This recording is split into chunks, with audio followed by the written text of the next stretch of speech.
मेहर report. शान Ali Sheikh irrigation जे मुलाज़मन जो सनकोटा सिहत कार्ड रिटायर मुलाज़मन जे ग्रुप इंश्योरेंस ऐं फोती कोटा जे बहाली ऐं गैर कानूनी भर्तियुनि ख़िलाफ़ अल-शहबाज़ फेडरेशन ट्रेड यूनियन जे अॻुवाणनि जो नेशनल प्रेस क्लब मेहर अॻियां एहतजाज 2 किलो प्यादल मार्च कयो।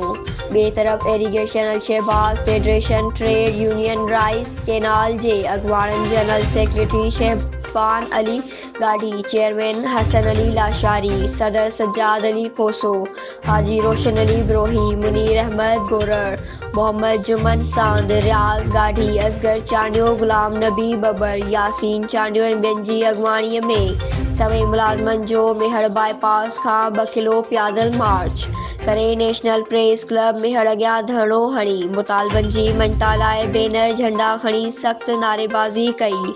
मुलाज़मन अॻुवाणनि नेशनल प्रेस क्लब मेहर जे सहाफ़ियुनि सां ॻाल्हाईंदे चयो त इरीगेशन मुलाज़मन जे सनकोटा सिहत कार्ड रिटायर मुलाज़मन खे ग्रुप इंश्योरेंस ऐं फोती कोटा ॾेई मुलाज़मन जी बेचैनी ख़तम कई वञे।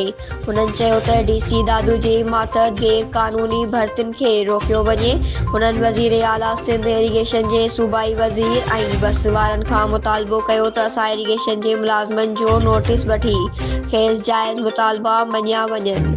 ॿी सूरत में असां मुलाज़मन जा जाइज़ मसइला हल न थिया त यूनियन जे मरकज़ी अॻुवाणनि सां गॾिजी पूरे सिंध में एहतजाजी रैली कढी कराची वज़ीर आला हाउस अॻियां धरणो हंयो वेंदो। न्यूज़ सिंध एक्सप्रेस न्यूज़ मेहर।